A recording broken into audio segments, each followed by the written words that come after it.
Good morning, good afternoon, good evening, depending on where you are. I'm Chris Welisse, Chief Sustainability Officer for Hewlett Packard Enterprise, and thank you for joining me today. We are definitely living in a time where indiscriminate forces are driving businesses to adjust, transform, and address the needs of a broad group of stakeholders with a whole new set of demands and expectations. Businesses are being forced to adapt and take active roles in driving environmental and social change, and to also make decisions about how they will lead on these issues as we emerge from the crisis that we've now found ourselves in. If the pandemic's done anything, it's exposed us to fragility, to global disruptions, and has highlighted our vulnerability to issues such as climate change. It's shown that our unchecked commercial and industrial activities and encroachment on natural ecosystems can result in systems shocks that vary in both magnitude and duration. The impacts of COVID-19 have also created a greater sense of urgency and responsibility toward everything from climate change to supply chain practices, and the fallout has the potential to alter the flow of capital. Companies that can demonstrate a sense of global responsibility have an opportunity to capitalize on these new market forces. Although the pandemic has brought tremendous hardship, the pending recovery offers all of us a rare opportunity, a chance to transform our businesses and the economy for the benefit of humanity and the planet. Global digitalization and the transition to a low carbon economy have long been identified as significant megatrends of our time. Yet the two agendas have primarily developed in isolation. Aligning these agendas has the potential to accelerate a resilient and competitive future economy. Better management of data and the deployment of digitally enabled solutions across all industries, from agriculture to mobility to energy systems, can be made more competitive while also thwarting climate change and environmental degradation. The onset of the pandemic has already accelerated the uptake of networking technologies and the digital transformation of business. The disruption to our normal work practices has sped these transformations forward by years, if not decades, as workforces have become virtualized nearly overnight and connectivity becomes increasingly critical for all activities. Although emissions reductions due to travel and commercial office buildings have declined, the IEA estimates this has only been about an 8% reduction. These dips will do little to slow climate change unless we transform both our energy systems and our industrial processes. History has also shown that there tends to be a rapid rebound in emissions after an economic downturn. Bill Gates said what's remarkable is not how much emissions will go down because of the pandemic, but how little. A critical lever needed to curb the emissions of high emitting sectors, such as buildings, agriculture, and transportation, as well as manufacturing, we believe at HPE lies in vast pools of data resources. Technologies like edge computing offer new and unlimited potential for connectivity and are critical for transforming industries and fueling a green recovery. In other words, by pairing sensors and devices with computing power placed close to where the data is generated, at what we refer to as the edge, which is really just anywhere outside of the traditional data center environment, we can enable game-changing sustainability solutions from the factory floor to powering the smart grid to the smart crop fields of the future. In order to realize this potential, governments and businesses must work together to overcome data sovereignty challenges and data fragmentation by facilitating data and insight sharing across value chains, which will support the development of innovative solutions.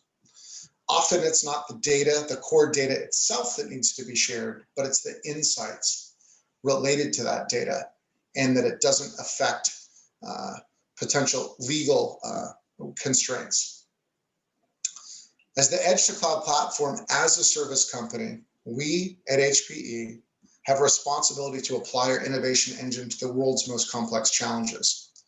We're committed to helping our customers use technology to accelerate an economy that advances the Paris Accord and the UN Sustainable Development Goals. One that brings systems-wide transformation in our most consumptive industries, and one which enables us to operate within our planetary boundaries.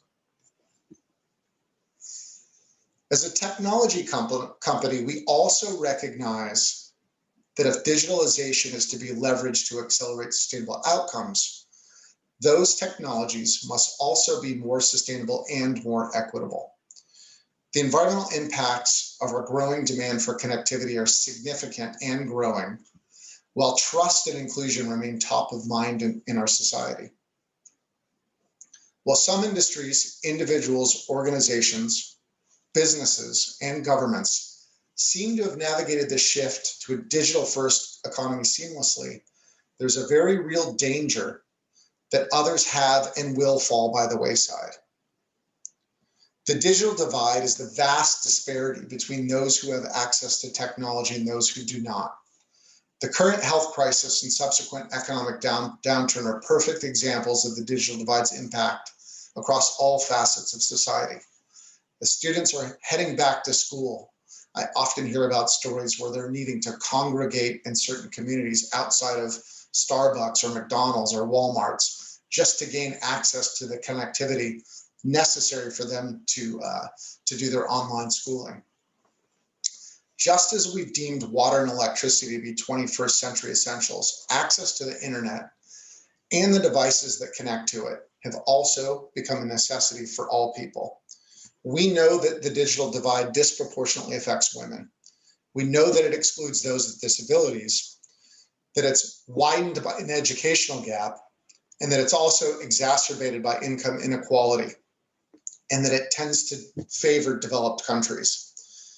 If we're expecting our workforce to be more flexible, and for our health services to go digital, and our education to be fully remote, we need equal access to technology, and we must work collectively to ensure that these necessities can be provided to all. While many of the underlying factors that have led to the digital divide are systemic, each of us can begin to make changes that will help to close this gap. Every business, government, organization, or individual can make the effort to ensure that these new essential digital services and utilities are available to everyone, regardless of their age, gender, ability, education, geography, income, or race. Just as public and private entities deliver other essentials such as water or electricity and education, we can work across all of our sectors to establish policies and a long-term agenda to get us there. The causes of the digital divide are many and complex, yet it's incumbent upon all of us to do what we can to help to close that gap. At HPE, we're deploying our skills and resources to improve access to connectivity in communities around the world. But what's most notable is actually how we're doing this with our employees to help drive it. In response to the need to stand up temporary COVID-related healthcare facilities, HPE is responding by donating thousands of secure healthcare connectivity kits for pop-up clinics, testing sites, and temporary hospital facilities in the United States, Canada, the UK, and in the EU. And to help healthcare organizations get set up quickly, our Aruba business has created the Airheads Volunteer Corps. It's a group of volunteer networking engineers who assist in the build-out of networks for medical facilities battling the pandemic and their need to respond to surges in patient numbers.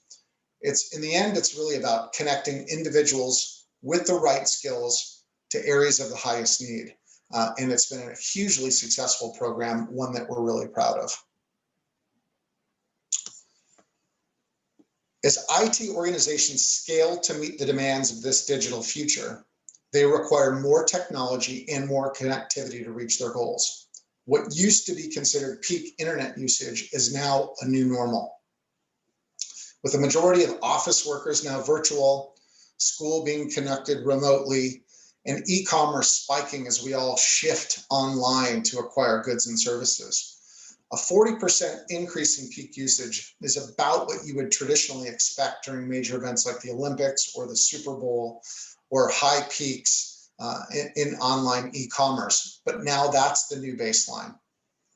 And although estimates may vary, studies suggest that about 10% of the world's electricity is used to power our ICT infrastructure and equipment manufacturing. And this amount is expected to dramatically increase in the coming years as connectivity technologies like 5G accelerate and data growth trends across all sectors and the proliferation of devices also occur. Social media provides us with a great example for the potential energy use of tech. For those soccer fans out there that are familiar with who Cristiano Ronaldo is, every time he posts a new picture to Instagram, his nearly 200 million followers consume almost 25 megawatt hours of energy just to view that single post.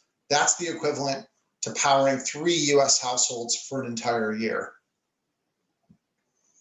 In order to realize the potential of our digital technologies, we must first ensure the sustainability of the IT products and the services that power our digital enterprises. It really starts by designing the most resource-efficient technologies possible and creating new ways to limit lifecycle impacts while also meeting the needs of our users, including rethinking business models altogether. In the face of the pandemic, enterprises are looking for solutions that require minimal capital outlay. They're having to reallocate resources, both human and technology, and are looking for the most efficient solutions possible in order for them to scale within their current resource limitations.